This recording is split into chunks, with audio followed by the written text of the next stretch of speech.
I'm looking forward to being able more and more keeping my balance around contrast. I was one of the guys who was not lying at the beginning of the workshop because I don't like it at the moment, the contrast. It's just minor things. I know that my basic grid is filling in with well-being from all different, all kind of different things, but I do attract worrying people. What you may be saying to us, and we're going to take this conversation into a place it has never been before. Oh, yes. We're just going to settle in here and have fun with this, because this is where this conversation of deliberate creation has now evolved to. We've been saying for a long time that contrast is all part of it. And you all take it to mean that you have to put up with what is not wanted in order to understand what is wanted. But consider for a moment, just let this sentiment settle into you so that you can really feel it in the way that we mean it. What if the very contrast that you think you don't want is a gift of the vortex moving into your grid? What if it is the grid filling in with the next logical step, given the whole of who you are and what you want? Are you following?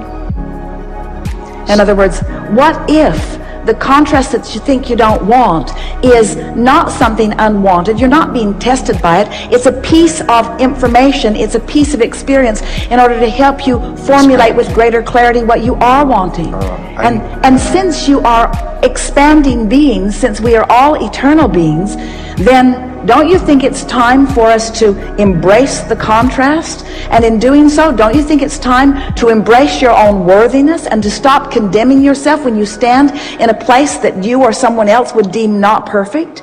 Don't you want to say, those beatings or that experience, that thing I thought that I did not want, was something attracted by the best part of me, not attracted by the worst part of me? That's the piece that we wanted to stick in here. Because you keep thinking that when contrast comes, that it's an indication of something that you have done wrong, when it never is. It's an indication of something else that you are doing right on your continuing path of eternal evolution, you see. And in the moment you embrace the contrast is a good thing, as part of the process, as clarifying, not frustrating, or as stimulating, not embarrassing, or as valuable, not off the track, as on the track, not off the track. I get that, but then if I get physical challenges because of it, then I'm thinking, hey, I am doing something wrong because I'm putting sticks in my wheel. Well, the physical challenges only mean, in other words, if the more it manifests, it just means you didn't catch the early indicators, and you needed the necessary contrast to get bigger in order to help you to come to a more determined statement. But I'm laughing about myself because I do see that I'm aware of it happening, and I'm able to push it away. You're doing everything right except asking this question from the standpoint that you should stop that. You see what we're getting at? Yeah. In other words, why not say, this is how my life works. This is how my life works, and it's working really well for me. And I wouldn't trade any of it because I'm having such a robust, frolicking good time in the process. Can you hear that? Can you feel that? Somebody convinced you along your physical trail that you are here and that you ought to be over there and that you should go directly there and you should do it now, and if you don't, there's something wrong with you. And that was a flawed premise. Because the actuality of it, what you knew from your broader non-physical perspective, is here you are, and blessed that is over there, and oh, is it ever going to be joyful on your way over there? Joyful, Abraham? What if I have to go through unwanted things? What if I have sadness? What if I have sickness? What if I experience unwanted things? That doesn't sound very much like deliberate creation. Sounds like focusing to us. And what if it is? Sounds like defining to us. Sounds like clarifying to us. Sounds like launching new rockets to us. Sounds like the reason that you came into this experience to us. You didn't say, I'll go, but I want to go into a feathered nest. Feather my nest and then I'll go. But I'll be bored, but I'll get over it. But Abraham, I know all that. We know you know. Yeah, but there's something you don't know. Let's figure out what it is.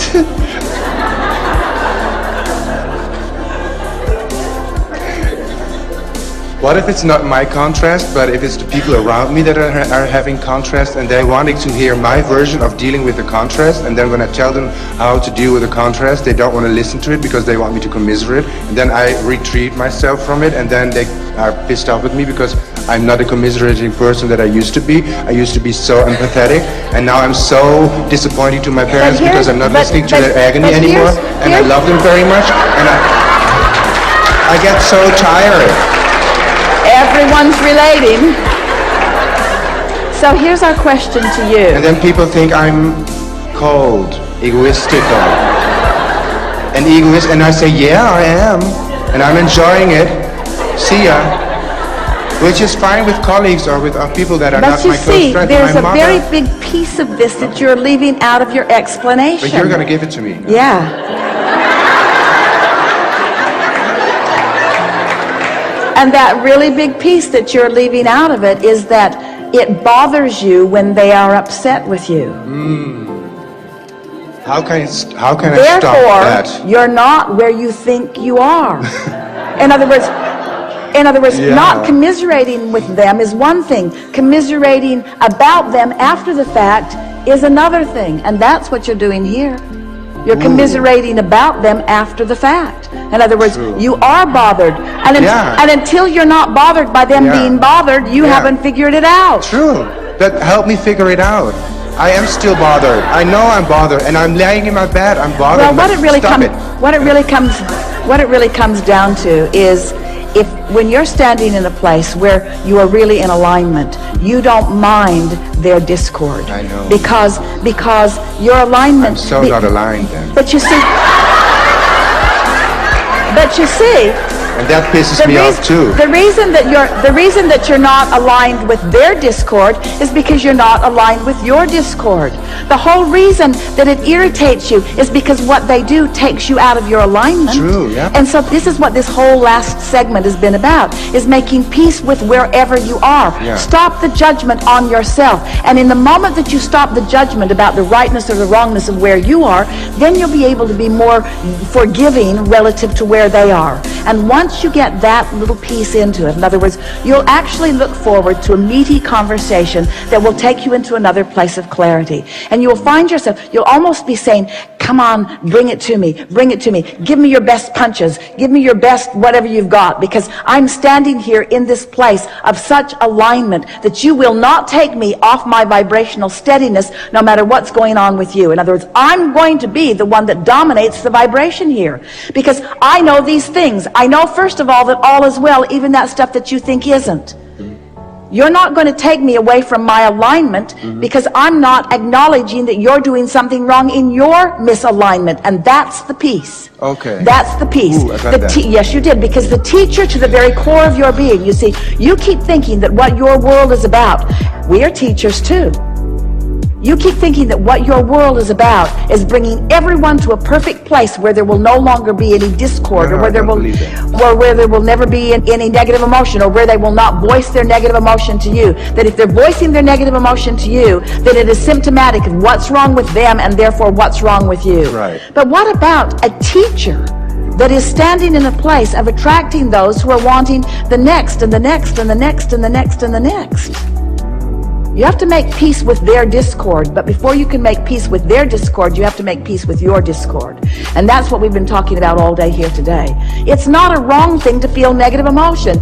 Oh, I am so upset that I have sensors in my hands that tell me about this hot stove. As soon as I get away from this hot stove, and as soon as the skin grows back, I'm going to have asbestos pads sewn to the palm of my hands and to my side also, because never again is this hot stove going to bother me. And I'm also, to make it less painful, I'm going to inject some painkiller, some Novocaine or something into my hands so that this is not such an uncomfortable thing. Or we say, or, here's a really good idea, you could not touch a hot stove.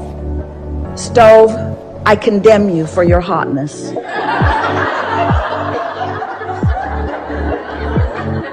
You need to cease to be, because I can't control myself. I cannot control myself, therefore you need to cease being hot. Because if you weren't hot, I could never get hurt. If you weren't negative, I could never feel negative emotion.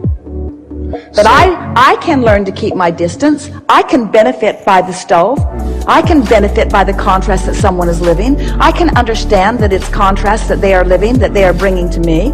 I can bring them benefit by shining a brighter light on it. I can acknowledge the perfection that we are all living in. And so these are the steps to do that. And you think you know this, but we're going to say them anyway. You have to accept that you are an eternal being and that you are always changing and expanding. Right. And if you are going to accept that premise, then you have to joyfully accept contrast. And if you're joyfully accepting contrast, then you have to accept it from everyone around you as well, you see. Where did you get to this place? We're speaking to all of you, but especially to you. To this place of demanding such perfection from yourself. Because I have felt perfection from myself, and I want to keep on. In what regard have you felt perfection from yourself? Physical well-being, financial well-being, meeting with people, casual encounters, yes. We don't disagree with any of this, but perfection means endedness, and you are not ever going to be done. Thank you. You're always reaching for something that is more. Therefore, you can't be perfect. You can't be done. You've got to reach for more, and so you do need contrast. And some of those buggers are bringing it to you, but you're condemning the fact that they're bringing it to you because you are demanding perfection. You have this flawed premise that says, I should always be perfect. Our response back to that is, you're not ever going to be. No. You're not ever going to be. There's always going to be more that you can be. So where comes the part in that I summoned too much energy so that I became sick last week? 2 days before this workshop, I was in bed with fever. I decided I'll just ignore it. I'll come anyway. Not wild horses could keep me from meeting with you. And here I am, and I feel fine. But so what is the part where I summoned too much energy? So I demanded too much perfection of myself. I didn't line up with the perfection of that. Or, you know what I mean? I'm sure you can read my question better than I can tell it in my poor English. There are 2, 3, 4, 5, 6, 7 flawed premises in that statement. It'd take us longer than we have to unravel it also. Can you write them to me? I can give them to you here quickly. So, overwhelmment is the emotional state of being that you feel when you are summoning more energy than you are up to speed with. That's logical, isn't it? Yes. If you're summoning more than you are personally, vibrationally up to speed with, then you feel overwhelmed. When that overwhelmment causes you to focus your attention upon other factors or other people that you are then blaming for the overwhelmment, then it begins a momentum that equals sickness. In other words, we're speaking specifically to you. That's the progression that has taken place here. But at the heart of all of that, we would like to stand here together and express this to you until you get it. And so we're going to summon everyone who knows everything about you and focus for 2 or 3 minutes here in explaining this to you because of the intensity and the power of your wanting to understand. The most important thing that we want you to know, well, that felt good, didn't it? That's an important piece that you had not taken into consideration. You have not understood the clarity and the determination with which we focus upon you, you imperfect, sick person.